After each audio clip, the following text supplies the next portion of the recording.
Our guest is in the studio and he'll be leaving slightly earlier because he has another engagement. But the Cabinet Secretary for the National Treasury and Economic Planning, John Mbadi, is here. Good morning, Waziri. Morning. How are you? Hey, salama kabisa. Yeah, no, how are you doing? No, today I'm doing well. Today I've come back here as a member of the executive, not legislative. And thank you. It has been a while. Yeah? Yes. I was supposed to come some other time. Yes. But unfortunately, I lost my voice and I couldn't make it. My apologies. Pole. Yes. But karibu sana today. Asante sana. This one is going to be like a quick fire one, but then we'll have another one in coming days. No worries. It's been how many days since you were sworn into office? It has been. I've been counting the working days. Mm-hmm. Yeah, because I don't work over the weekend, but if I work, it's very short, maybe on Sundays. Yeah. So working days, today is the 48th day. In terms of working day, my 50th day should have been on 18th, which is 2 days away from today. But I chose that I probably give some brief on what has been happening in the past 50 days. So today I will be addressing the media to just highlight a few things that we have implemented since I assumed office. I am alive to the fact that many people usually talk about 100 days. Yes. But you see, we came in to the cabinet at extraordinary times, and people want quick results. So I need to be engaging and communicating to Kenyans because that is very, very important. One of the things that I promised when I got to the ministry was to make it more open, more transparent, and to communicate. Because all that we do is we do in trust. That the power has been delegated to us. So we must make sure that we give feedback to the people who have delegated the power to us. Very good. Yeah. We'll get into that shortly. CT will welcome you with the day's proverb. Yes. This week the proverbs are from? The People's Democratic Republic of Algeria. All right. Wow. Yes. There is an excess of familiarity at the root of all hostility. There's an excess of familiarity at the root of all hostility. That's what the Algerians say. They say familiarity begets Contempt. Yeah, so it's not far from the truth. That is true. Yeah. Kuzoeana. Mnaanza sasa mambo ingine. Kuzoeana sana. In all aspects of life. Unfortunately. Yes. So in those 50 days, Waziri, Yes. what rot did you find in the National Treasury? What rot? First, I want to be very clear that when I was getting to the Treasury, I knew what I was getting into. I have interacted with the Treasury for quite some time. Over 15 years as a member of the Budget and Appropriations Committee in the National Assembly. I will tell you I have the distinct record of being the longest serving member of that committee so far since the committee was created. And so I knew very well that things may not be very rosy. First, you remember we have come out of a pandemic, which effects are still being felt. Then there was a serious flooding, one of its kind that happened in this country before I was appointed. Then remember, we have also had international geopolitical dimensions and issues around Eastern Europe and also in the Middle East now. And now we come locally, then we had the agitation of the young people, which almost culminated into protest of the entire country. And most cities were affected and our economy was heavily hit. Besides losing the Finance Bill of 2024 and again, the Finance Act 2023 is under threat. So I came in. I don't think there is any Minister for Finance who has come in at a very difficult time. And so when I got in, I found confusion, yes, complexity of issues to be dealt with, one of which are we able to manage to fund our budget? I think that to me was the most critical assignment. We have a budget to fund from July to June next year with constrained resources, with uncertainty in the economic environment. And so far, I think so good. We have managed to pull through. in my view. And there are a few things that we need to do, and maybe I'll highlight them. To me, there are just two critical issues, but the fundamentals are working. The critical issues that we have is, number one, the liquidity in the economy. You hear people talk a lot about we don't have money in our pockets. That is basically saying there is no liquidity in the economy. And maybe I'll find time to address that. There is a strategy to deal with that. And then the other one is, of course, the popular the cost of debt servicing cost, which is very high. We are not likely to default in any debt servicing. I am not intending to allow for any more for borrowing beyond what we have planned to borrow. We have in the budget 767 billion, which constitutes 4.3% of our GDP, down from what was borrowed last financial year, which was 5.2% of GDP. If we can reduce the deficit financing as a percentage of GDP over the medium term, we can easily end up at a point where now we are either balancing the budget, or if we have to borrow, it must be below 3% of GDP. So those are the two critical issues that we are still belaboring or fighting or trying to correct. But we have a lot of fundamentals working. And that is why I have said there is hope in the horizon. If I may just point out, look at the economic fundamentals that are of concern. Number one, we are growing. The economy is growing. And it is growing at above average in the sub-Saharan region and even globally. If you look at the global economic growth, is about 3.2%. Kenya realized 5.6% last year. This year, the first quarter was 5%. This second quarter was 4.6%, and you know why. This third quarter, I think we are going to do better, and the fourth quarter. And so that by the end of the year, we can realize about 5% or 5.1% economic growth. That is not bad. The only problem is in which sectors. There are certain sectors that we need to tweak around work to make sure that they also register high economic growth, one of which is the manufacturing sector, and the second one is construction. Those two sectors have suffered, and I wish I had time I would explain why and what we intend to do. Now, the other thing, very quickly, the other thing that I would say is also demonstrated that the economy is working is the inflation. I know some people have talked that there could be, it could slow economic growth, which is true, where we have reached with our inflation at 3.6%. Now we need to start, because we have managed inflation, partly because of the food prices, which have come down, and also because of the fuel, because those are two drivers to inflation in this country. So inflation has been consistently coming down. It was 4.3 in July, 4.4 in August, and now September 3.6, which is well below even the midpoint that we have put as a target. The other one is the reserves. We have healthy reserve, almost 5 months cover, very healthy. Our currency has also stabilized. You look at also the remittances, the diaspora remittances has increased. So all the fundamentals one would want to talk about of this economy is working. Now what we need to do is just to stabilize the economy. Two things that I spoke about: liquidity. And liquidity, maybe that is where I'll end. The problem with the liquidity in this country is we are not paying. As a government, we are not paying our bills. So the so-called pending bills.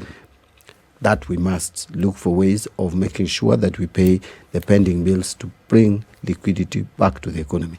The second thing is now it has reached a time, because we have managed to control inflation, to now lower the interest rates. I think central bank has lowered it from 13. Now we are at 12%. But I think we should go below that, so that businesses, the private sector, can borrow money from banks and inject that into the economy. I thank God for the first time in a long period now, I think over 2 years, we have borrowed, the government has borrowed treasury bills this last week on Thursday. When we auction, the treasury bills the rate went down below 15% for the first time in a long period of time. So 91-day Treasury bill was sold at 14.99%. And I think can even get lower so that the government does not overborrow or borrow expensively, and then we allow the private sector, we give space to the private sector to borrow money so that we can have liquidity in the economy. Yes. One of the things that people have said is that so the government is first crowding out the private sector from the local lending market, but also at the same time, the government does not have money. Just like you've said, you're not paying pending bills. Not only pending bills, you're also not sending money to counties on time. You're not servicing your operations on time. Are you having a cash crunch? Well, in terms of counties, I think it should be understood. The problem was not lack of money or liquidity problems. The problem we had at the beginning of the year was lack of legal framework.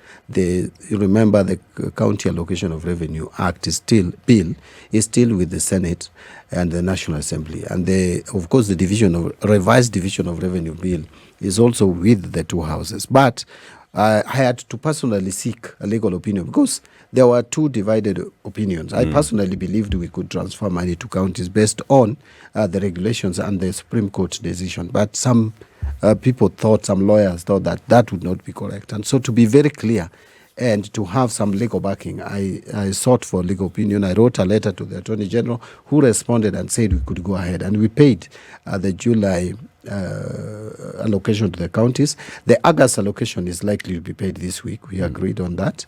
So we'll only remain with September allocation to pay, which by the end of this year, by December, we should be up to date. So counties should not be a problem. Counties also have additional problems with the control of budget, which I don't want to get into.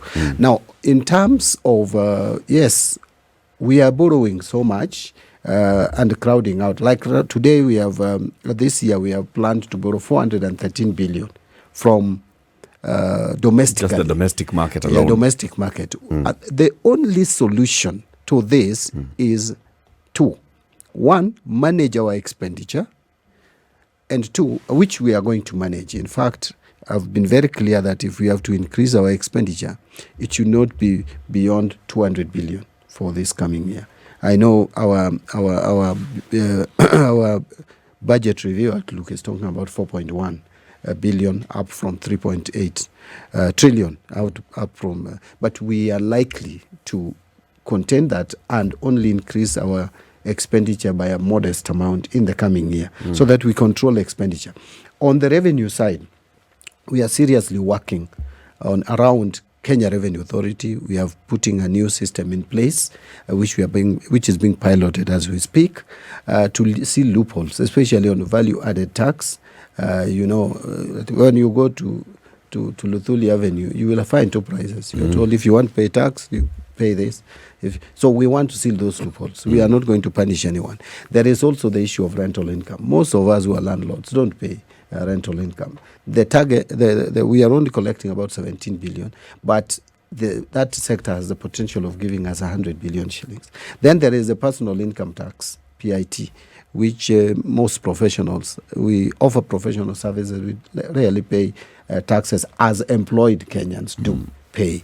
You go to a doctor, treats your eye, but they rarely pay much tax out of that because of visibility. So we are coming up with a system that is going to enhance visibility. We are going to see Kenyans who are supposed to pay taxes, and then we will then you pay what you should pay. When Kenyans hear system, and we are not going to when Kenyans hear new system, they start getting jitters.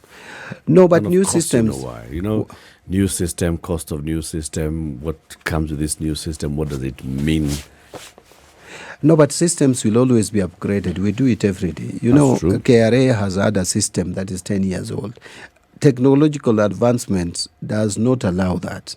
I mean, which system can sustain 10 years a period with the current changes? It's not practical. So we must keep pace with the development. And that is why you find the tax visibility is low. I was giving example when we had this summit of taxpayers the other day, and that we have looked at the records, and you find the cargo that goes to Rwanda, cargo that is registered that has gone to South Sudan, is more than Kenya. How? Kenya is a bigger economy. It cannot. And all the cargo pass through here to go to Rwanda, almost all. And Kenya, we are recording low cargo uptake, meaning there is a loophole in the system. There are leakages. So those are the leakages we want to seal. It's not punishing anyone. We are not going to militarize collection of taxes. In fact, we are even coming with a proposal to have tax amnesty so that we want to make tax paying as friendly as possible, but people also to be as responsible as possible. My final comment on tax, I think now our communication should move from appearing like government just needs money to fund its services. We need also to tell the business people that the single largest consumer of goods and services is the government. The biggest buyer is the government. When government has capacity to buy, and if we can seal corruption loopholes, who benefits is the business community, because they will have a customer. They will get someone to buy their goods and services. So that's the way we should look at it. Pay tax, we buy from you, you make business, you employ people, and then you pay us tax. And then the country runs. That is how we should look at it. You know, the thinking about it and the way you've explained it so well, it sounds really good. And it sounds like if it worked that way, it would be perfect. Problem with systems, I'm going back, allow me to go back a little bit on this matter of systems. Yeah. Nothing wrong with the systems at all. Yep. But when you use the word upgrade, it doesn't mean overhaul. It means you tweak what exists so that it can do more. And it was planned that way from the very beginning. Yes, so you buy equipment that can be upgraded. But we seem to have a never-ending cycle of systems that become obsolete. And so we have to replace them. And you keep asking the question, why don't we buy systems that we know can be upgraded? Because we understand what an upgrade is. Just my thought. Now, on the matter of taxes, expenditure, this is a never-ending cycle of mistrust based on this. Anecdotally, there is always the thinking that the taxation regime in Kenya is not a problem. The problem comes in when people ask, we understand tax, we understand that the government needs to collect revenue, the communication on what that money does. See, the explanation you've given about the county system, not difficult to understand. When it comes to other services, we're now talking health. We're now talking education. Because those two are usually a painful point when people speak. So they say, if indeed our taxes are being used as we are told, why is it that we are constantly dealing with issues around these two sectors? Again, communication. Yeah, it is communication. But again, I want to just take you back to the systems. Sometimes it may require complete overhaul.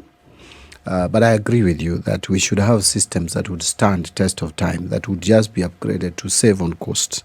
But at times, you find you are in a point, and maybe mistakes were made in the past that may require to be corrected. So the system that we are getting is not just an upgrade of the current system. It's a system that is going to overhaul the tax collection, especially in the areas that I've mentioned. It is a system that will help enhance visibility. I'm not an expert in IT, but what I know, and that's been explained to me because I chaired the meeting on the same, is that this is a system that is going to enhance visibility. Now, regarding expenditure, I can't agree with you more. I think the problem we've had in this country, and which we have today, is a trust deficit.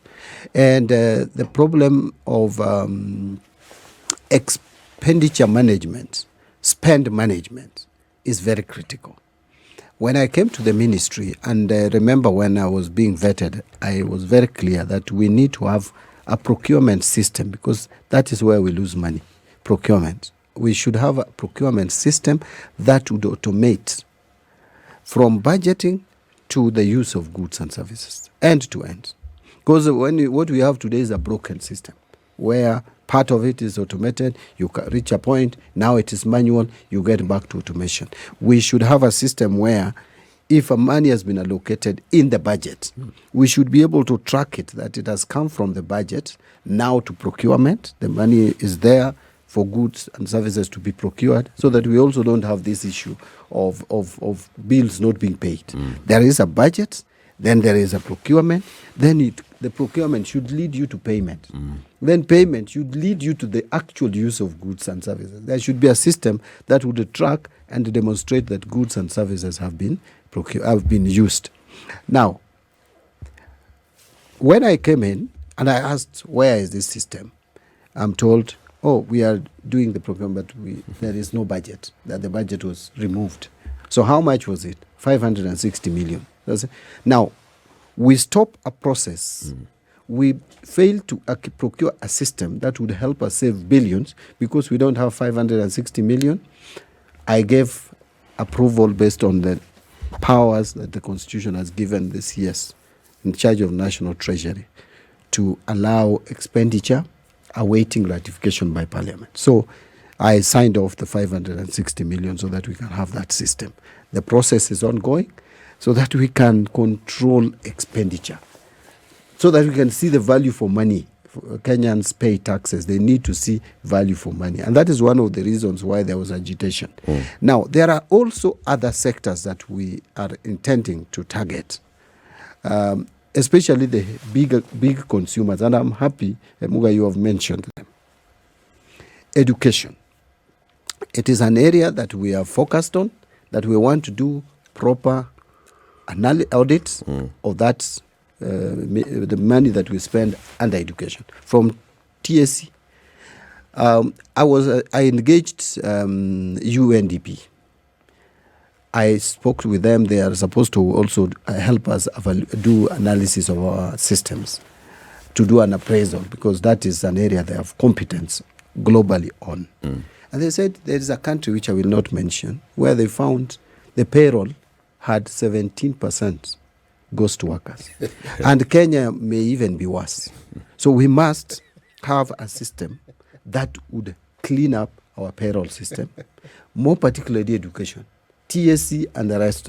And then the money that we spend in education, especially on capitation. We are funding students who don't exist. And that is where we waste money. So these are areas that we have agreed with my colleague and the Ministry of Education that we must do audit of the expenditure that we spend in education. The CS in charge of public service, Justin Muturi, and myself are working on issues of payroll audit so that we make sure that we pay those who exist. When I was a chair of the Public Accounts Committee, you'll be amused that we found so many teachers who were being paid after and they were dead. So if you can pay dead teachers, then you can pay non-existent teachers. Yeah. And we want a system which would transit teachers from payroll to pension. And any Kenyan, if you have been working and now you are retiring, the system should automatically transit you. These are things that are very, very obvious, right? Yeah. They sound like they are obvious things to do. So why have the ministries not done them? Well, before. Ask me. And what is this magic thing that now John Mbadi is going to come with that will make them do what they have not done? Sometimes, assuming that they are the biggest beneficiaries of these weaknesses in the system. People sometimes don't want systems to work. I will tell you, even this e-procurement that we are talking about, it is being resisted. Yeah, there is resistance in the system. Of course. So it just must work. Even KRA, let me tell you, Kenya Revenue Authority system that is being resisted. The changes, they are now coming up with the organizational structure, is being resisted from within. Because there are people who are benefiting from the confused system that we have. So those are the people you must deal with, because by the end of the day, they must be there. So it is my duty and it's the duty of the government, and the president is very explicit and clear about it, that we must make sure that we improve efficiency. That is why we are brought in. So we will deal with those challenges, because I count them as challenges, as we progress towards achieving our objective. You know, Waziri, yes, the issue, for example, of education and the leakages in education. Yeah. When NEMIS was being introduced, Yeah. the same idea was being floated. We need to know how many children are in our schools, because we send money to schools per child. We do not just fund education, we fund children in schools. So let's come up with NEMIS. We still have leakages. We have all these systems, SAP and the others that are in government for managing systems and structures and payroll and all. We still have ghost workers and leakages.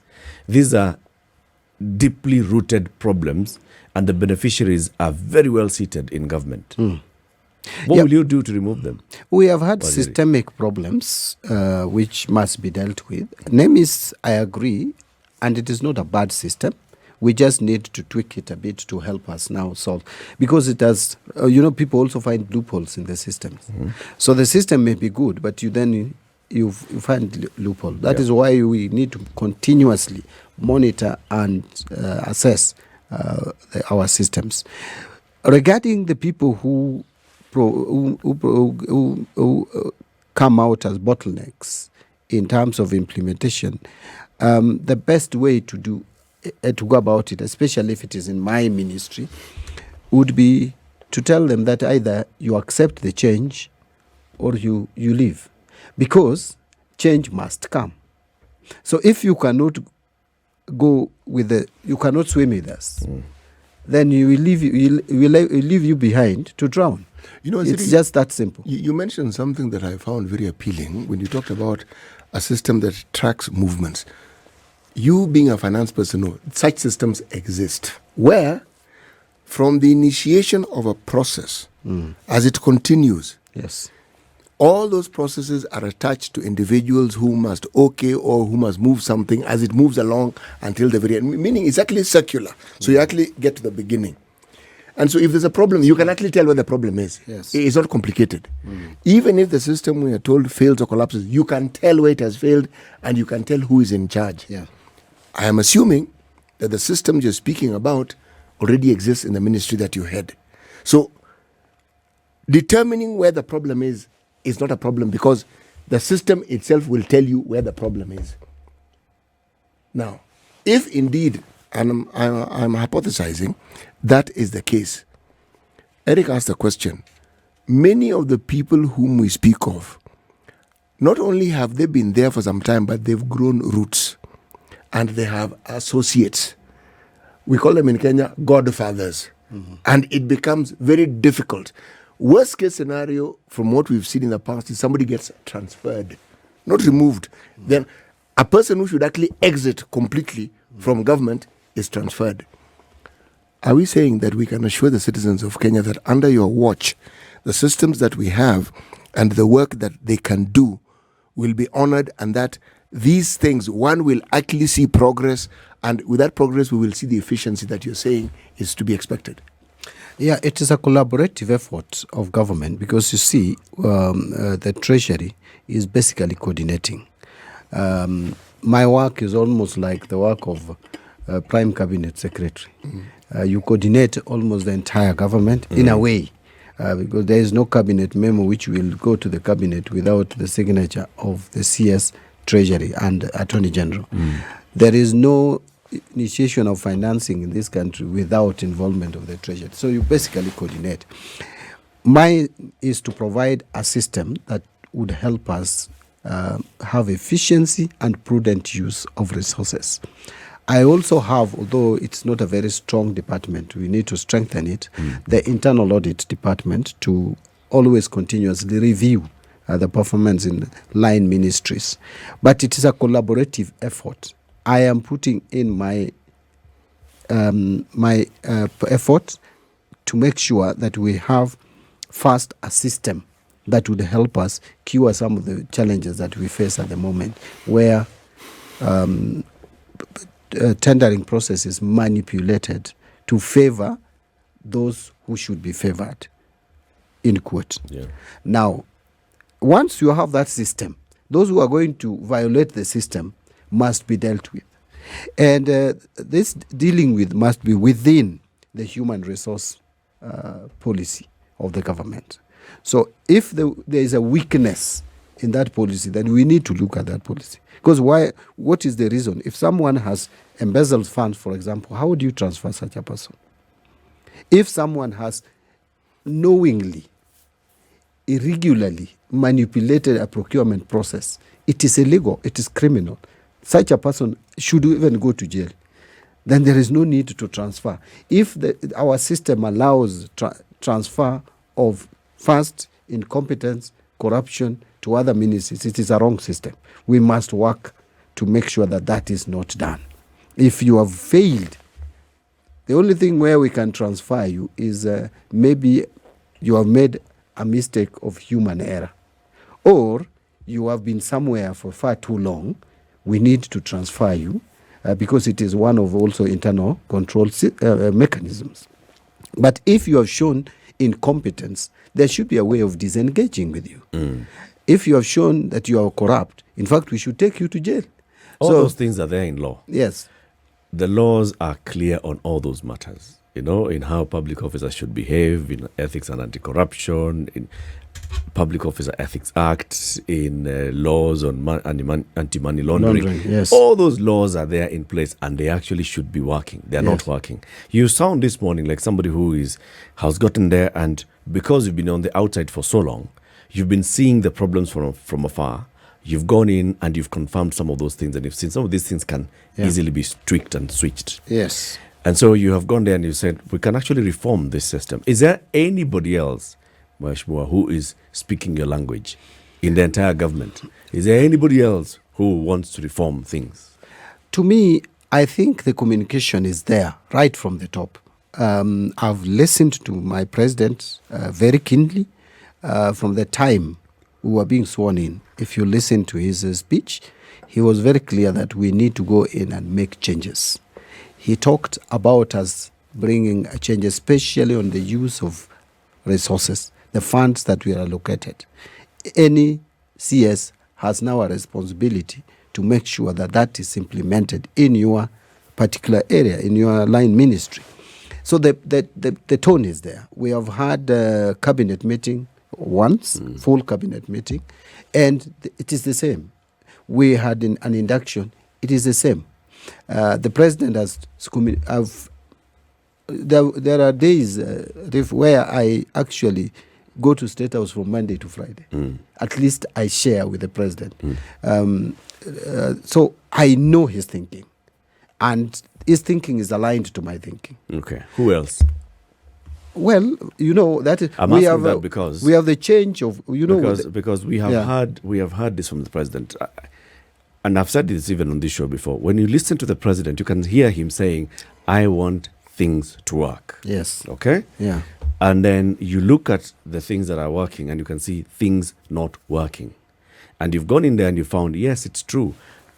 Even though the president says this, you've spent time now with the president, and you can actually hear he says these things need to work, need to change. But Vituko ground is different. So that means that from the president to the ground, there's huge... There's a disconnect. But you see, that disconnect is not entirely there because you have just heard me pronounce myself on some of the things I'm doing to help the president realize his objective of making sure that there is prudent use of resources. One of which I have talked about reforming our revenue collection where we feel there are leakages. Look at the VAT refunds. It is a sham. And actually I'm coming with some proposed legislations to seal those loopholes so that we move goods from being zero rated to exempt, so that we eliminate this idea of refunds, because it's not even benefiting consumers after all. So we need to continue exempting the goods, the essential commodities. We can't tax them at 16% because that would make their prices unbearable to the people, to the ordinary folk. But put them in a class where, in a schedule, where move them from Schedule 2 to Schedule 1, where now you are not, they are not being taxed and there are no refunds. So there are a lot of leakages that we want to sort out. Why have they been there, Waziri? That is why there is a change in the cabinet and there is a change because you see... Now, when you talk to the people at the National Treasury and the people at KRA, why have these things still been there? You're not the first one to say, let's move away from zero rating.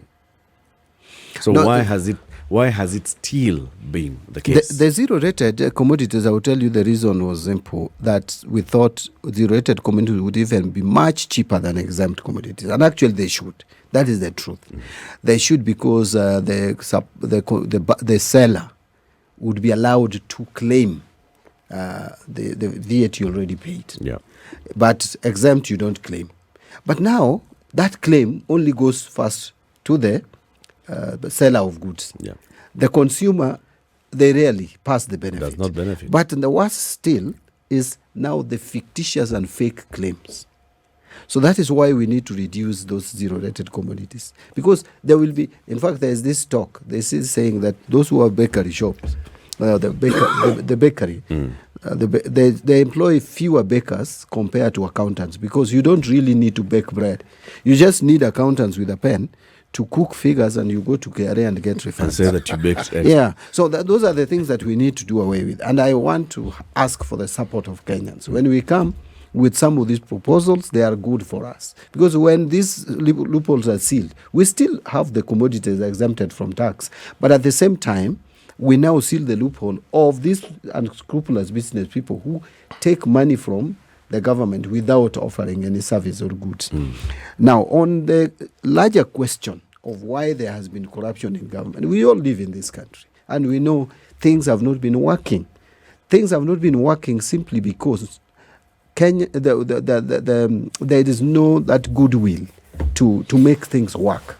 And that goodwill, if the president is providing it, like he's already providing, it is our duty as his foot soldiers. We are sitting with him at the highest policy decision making, and we have heard him. He has communicated, and there is no contrary communication. What stops me as now the CS for finance or in charge of national treasury from implementing what the president wants implemented? That is why I am supporting reforms at KRA. And the reforms is not just about system. It is even the human resource. We are I've already communicated, we don't want people who are acting. We want people either to be confirmed. If they are incompetent, get rid of them and get competent. And fill the people. position. Yeah, properly. why do you keep me acting forever as if I'm not competent, I should not even act in that position. So there are a lot of reforms. We are doing reforms on expenditure. Yeah, I have also talked about targeting certain key areas. This is what we call management by exception. You cannot do everything. But you look at the risky areas. And the risky areas in government are those areas which have the highest budgetary allocation. One of them is education. The second one is infrastructure. Then you come to health. Although health is devolved, but still we spend substantial amount at the national level. Now we have the SHA, which I don't want to get into the details. SHA, which is managing 3 funds. And people don't know the difference between SHA and SHIF. SHIF is one of the funds, Social Health Insurance Fund, and then there is Primary Health Fund, and then we have Emergency, Chronic, and Critical Illness Fund. Those 3 funds are managed through one authority called SHA. Kenyans have been questioning, why is this SHA? And why not NHIF? It was not working. NHIF was not working. I think we need to communicate to Kenyans. If a system is not working, make sure you get something that is working. It may have challenges from the beginning, but that does not mean you go back to a system that does not work. The problem with us is if we attempt to get something to work, then we have challenges. Instead of correcting challenges and moving forward, we tend to lapse back. Kenyans tend to be thinking like, was it Lot's wife? Yeah? Who always, so don't look back, and they look back and then they remain. So we need to be looking forward. If SHA has challenges, what are these challenges? One of them is transition. We deal with that. Funding, we deal with that. Yeah? The NHIF has not been paid 30 billion. We deal with that. Where is that 30 billion going to come from? From the government. Why? We have to look for it. Because it is not there with the... Are we saying that the taxpayer is going to absorb NHIF debt? You see, the bottom line is, this is a national institution. You cannot run away from it. SHA is taking liabilities and assets. So once SHA takes liabilities, SHA will have to pay for those liabilities. It is that simple. As to who created that, now that is investigative authorities to deal with. Let them tell us what cost, where did the money go? That is why we have this investigative authority. They need to Auditor General. We should start with Auditor General to go and audit and find out where the money went to. There is DCI. We have EACC. Yeah. So, but before that is done, we are transiting from an authority to another authority.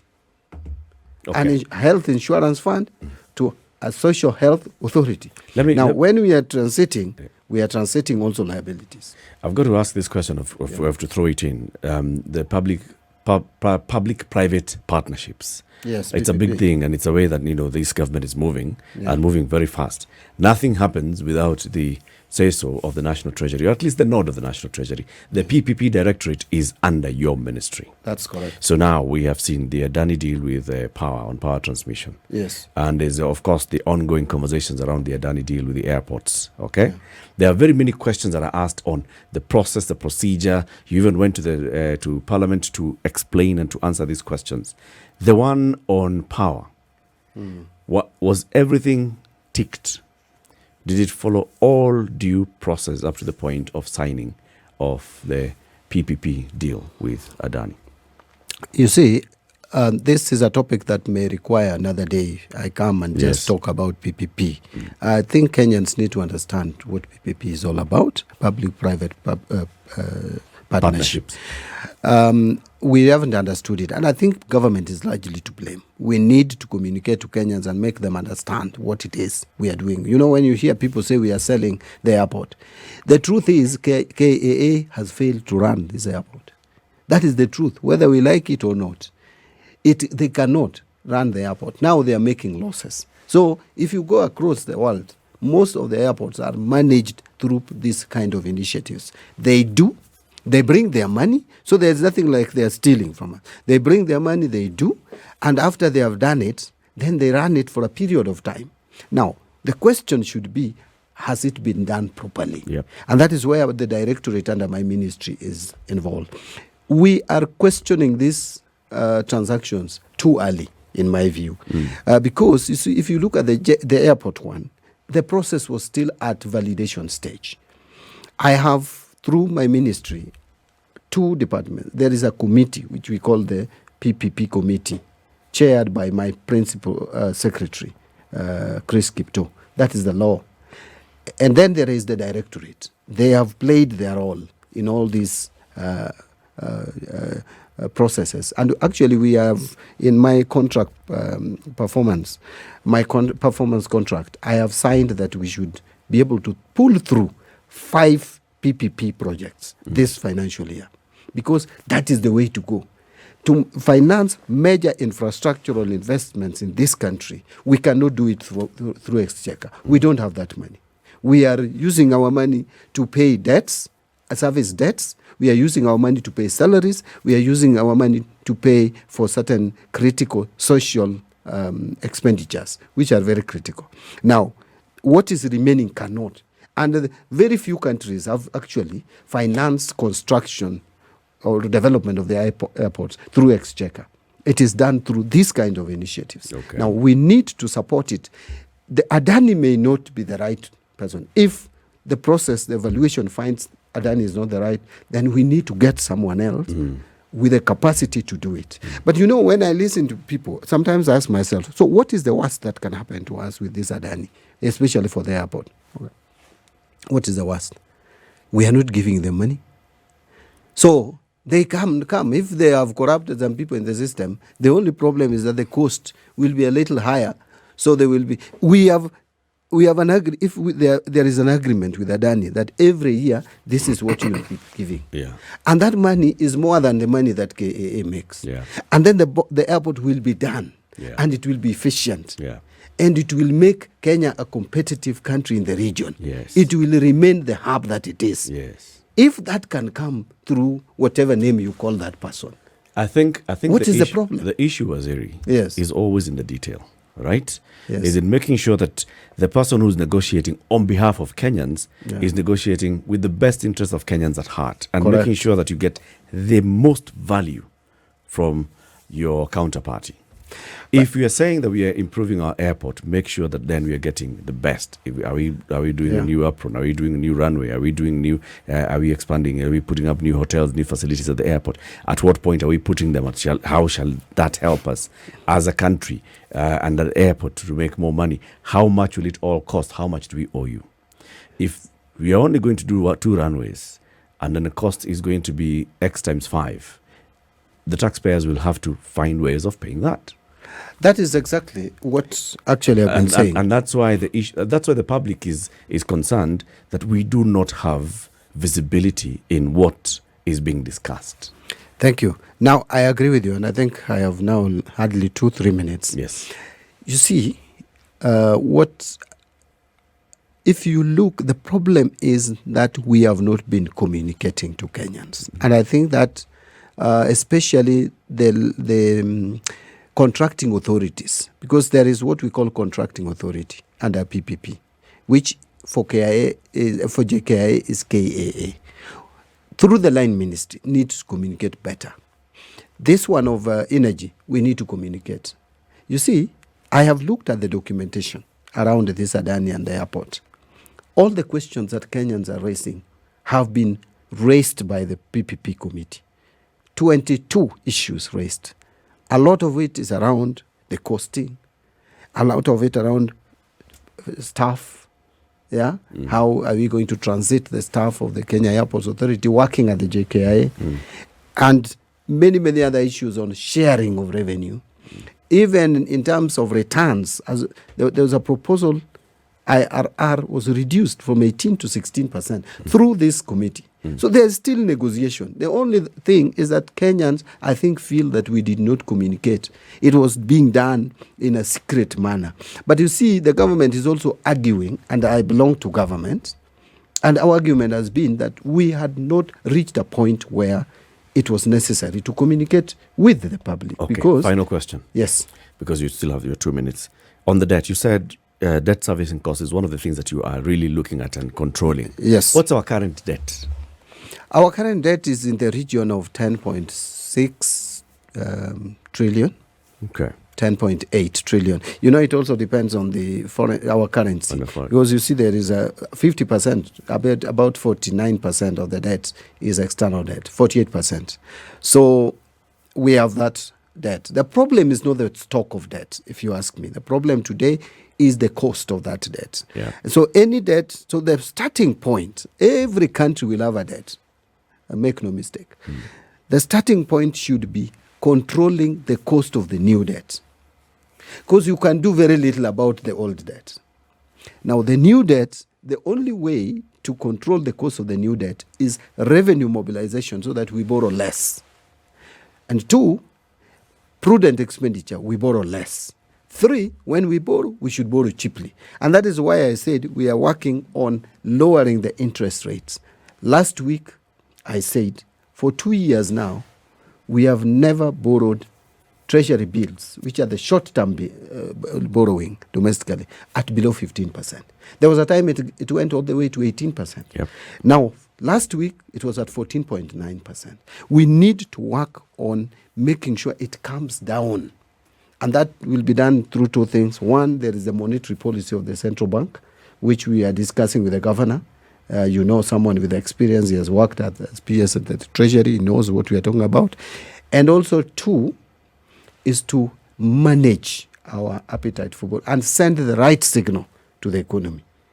Sending the right signal means that we are sending the signal that we are not so hungry for more money from the domestic market, so that the banks, the pensions, and all these institutions which are giving money to us should now think of giving money to you to start business or to develop your business. Muga, do you have a business venture? Many. You do, you have. If you have, do you access money? No. Why? Because government has crowded you out. Yep. So we want to free the money to allow you to take credit, do business, give us tax. It will be beneficial to us. When do you see this happening? Within this financial year? Well, this is a medium-term strategy. Okay. This financial year, what I would guarantee you is to maintain the fiscal deficit that we have. Then moving to the next year, we reduce that deficit. It is a systematic way. By the way, it is not going to happen in a day. We must demonstrate consistently that in the next 3 years, our budget deficit, which is leading us to borrowing more, should be below 3%. As a seasoned parliamentarian and a member of the budget committee for many years, does it make sense to have over 700 billion shillings deficit year on year? In fact, in many years, it then ends up rising to close to $1 trillion. Actually, we had gone to over 900 billion. Yeah. It doesn't make sense. And the reason is simple, that we are not collecting enough revenue or what we should collect. That's number one. If we can increase collection even by 300 billion, we'll reduce the budget deficit to about 400 billion or 400 something. It has been argued that is number that one. The National Treasury usually comes with a pie in the sky to Parliament and says, we are going to raise 2.7 trillion shillings next year, and yet they did not even hit the target the previous year. And the Budget Committee always says in the budget policy statement, you did not hit your target. This new target is unrealistic. Year on year. That has been my language. In fact, you've just taken my language every year, that we are unrealistic. Now you're at the Treasury. Projection. I am now there. What are they saying? Why do they keep doing this? The point is, we are not going to over project revenue. That I would tell you for a fact. We are not going to over project revenue. Okay. Even wait for the budget of 2025-2026. We are not. Even the supplementary budgets, we will not over project. Already, we have seen how we are performing. We will make sure that we are very realistic. In fact, this year, if we have to be below the targeted revenue, it should not be with more than 100 billion. And that will just be because we had challenges at the beginning of the year. For 2 months, we were dealing with the effects of the demonstrations. Yes. Thank you for joining us today. I know you have a press conference to go and address. Yeah. We will be waiting for the other news later. Thank you very much. You'll be back here for a longer conversation. I will. Certainly, I'll be back for a longer conversation. And prepare now your questions. Yes. Including the Adani one. Of course. Thank you very much. And God bless you, and God bless our viewers and listeners. Too. Cabinet Secretary for the National Treasury and Economic Planning, Mbadi. This is the Situation Room, the only way to start your day.